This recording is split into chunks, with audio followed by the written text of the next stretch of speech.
Good day, everyone. I am Mikaela Mabazza, currently third year in LDWBC, taking a Bachelor of Secondary Education major in Math.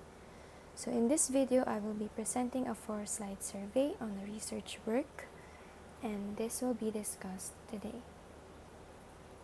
So the title of the study is The Wall Now Between Us, Teaching Math to Students with Disabilities during the COVID spring of 2020.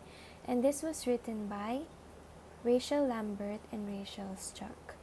So this study will be about Miss Montes.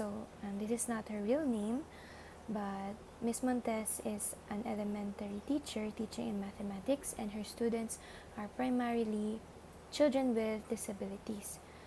So we all know that during 2020, the COVID pandemic came in the world, and education was greatly affected by it. Schools were closed, and the method of learning or the mode of learning shifted to online learning. So in this case study, the researchers interviewed Ms. Montes and also other two teachers regarding their adjustments and their experiences during teaching in this COVID-19 time. So the objectives of this research, so the research aimed to answer two questions. I rephrased it in these statements or in these questions. The first question is, what issues did an experienced educator face in emergency remote teaching or ERT in spring of 2020? So this is what the teachers did in online learning and emergency remote teaching, because the sudden shift to online teaching was it can be compared to the term emergency, because the education was not halted or it was not frozen when the pandemic came. So the second question is, what are the shifts in the students' engagement in mathematical problem solving, and how did the teacher respond to it? So as I have mentioned, Ms. Montes is a teacher, and in this case study, they focused on her teaching mathematics to her students with disabilities. So she shared her experiences and how the students engage in her online classes, and what adjustments did she do to be able to somehow maximize the learning of her students. So let's proceed to the methodology. So the researchers used these procedures to gather their data. So interview, observation, and focus group. So they interviewed those three teachers, Ms. Montes and the two other elementary special education teachers, but the data that was presented in this case study was only on Ms. Montes. So they also tried to observe the classes and a focus group as well. So now let's proceed to the last slide, which is the results and discussion slide. So upon their interview with Ms. Montes and the observation and the focus group that was conducted, they had these findings. So the researchers were able to summarize it into 4 themes. So it is inequitable access, socio-emotional focused teaching, supporting self-regulation, and tensions in planning instruction. So I will go to the first one, which is inequitable access. So upon interviewing Ms. Montes, she shared her experience when the school where she was teaching closed down. She shifted to online teaching, and there started the challenge where there was inequitable access in her students. So some of her students were not able to continue on, and some of her students also had full support of their parents, if not overzealous too much support, while other students of hers have little support from their parents or guardians, and while others have no support at all. Yeah. So it also plays a major part in education or in the students' learning, since parents and their guardians are also stakeholders in the students' education. So she shared that experience as well. So number 2 is the social-emotional focused teaching. So during the first, Ms. Montes shared that in her first meetings with her students, she shared the fact that during the first meetings, her students were more on trying to catch up with one another. They were trying to, kumbaga, they showed their fun side of themselves, or they tried to lighten up their mood when it comes to their online learning. She shared her observation that some of her students were like showing Pokemon cards, or some had different or fun backgrounds. Yeah, some of them were talking during discussion, and she was like, "You're supposed to be listening," ganyan. But ayan, that was during the first weeks of their online classes. And in the latter weeks that she taught them, she focused more on the academic side, and this is where she shared na some of her students did not continue because maybe they thought na these Zoom meetings, she conducted her classes in Zoom. These Zoom meetings were not just about talking or catching up with one another. They were actually studying, and I think 2 of her students were not able to continue on with their learning. Yeah. So another challenge that she shared was that her students were shy. During the on-site classes or the face-to-face classes, they were not like that. They were more responsive, or they had more chance to help one another, or to teach their fellow students regarding a certain math problem, ganyan.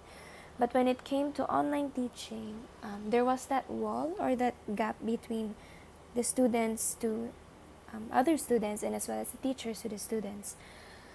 They became more shy, or they were reluctant to answer questions, or try to answer the math problems that the teacher tried to give them. This poses a challenge because how can learning, or how can teaching math pursue or continue when students are afraid to answer, or they do not have the motivation to study math. So this was a challenge that Ms. Montes shared in this point. So the next one would be supporting self-regulation.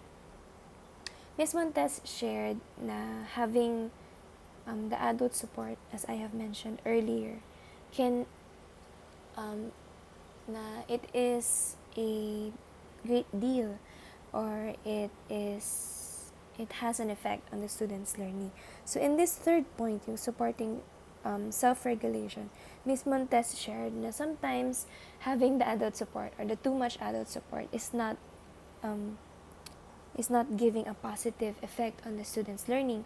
She shared one of her experiences is that one of her best students is having a hard time studying or continue on studying math because her adult or her parents rather were too involved, or they were not giving the students the autonomy or the ability to study on their own pace, or to solve the problems on their own pace. It's like the parents were not actually understanding what Ms. Montes was trying to use as her method of teaching, or for her students to learn. I think the parents were too involved, or they were trying to impose their own wants, or parang one of the parents that Ms. Montes was trying to talk about was that the parents was not actually agreeing with having her son or her daughter take a break when Miss Montes was actually just saying that it's okay, he can take a break. So that is one of the examples that Miss Montes shared. So the students were not having their autonomy, or they were not having the freedom to study at their own pace. And another thing was that in school, the students are able to like solve their problems on their own. They're able to think na I must do this by myself. But she shared now when the students are at home, some of them were like implying na I cannot do this, or I need the support of others, or the support of my parents, yan, or I need help from other people, ganyan. So it is a challenge for her because she doesn't know what to do, na parang how can I teach my students na they can solve this on their own in the comforts of their home. So that is one of the challenges that Miss Montes faced. And the last is tensions in planning instruction. So as the method of teaching and learning was shifted from face-to-face to online learning, it is a challenge in itself on how to teach the students. So Ms. Montes shared this. Her experience was that her students were less responsive, ayun na nga, and some of the methods that she was trying to use was not actually beneficial or helpful for her students when it comes to learning mathematics. One example that she used was the flip grid, and it was not helpful for her students. And then she tried another method, which is trying to give a problem that is fun, using an example of a bunny, ganyan. And then she tried to build on that from using it to present a simple problem and then present a more complex problem, building on that, on the earlier problems that she gave. And yeah, the trial and error, it also has an effect since nasa trial and error stage si Miss Montes. The learning was also dragged behind, or it was dragged down kasi nga the method was new, the method of teaching was new, the method of learning was new, and they were all trying to adapt to the online learning that was given. Yun nga, yung emergency remote teaching, or yung ERT. So in the conclusion of the study, Ms. Montes shared na this emergency remote teaching is actually a challenge, and to some of her students it is a positive. The online learning had a positive effect, but however, to the majority of her students, it was actually it actually gave a negative impact on their method of learning, especially the students were children with disabilities. So further research was encouraged na kumbaga further research was required for this type of topic, yung the sudden shift from on-site teaching to online, especially with children with disabilities. And I think this research showed a good perspective on how the online learning was conducted, and should we continue on with this type of learning.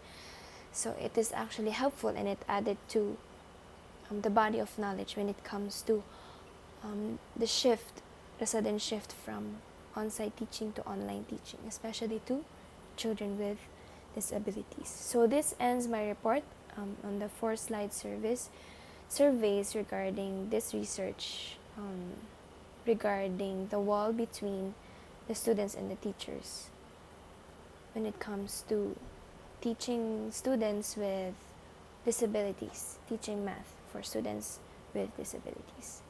So this ends my report. Thank you, and God bless.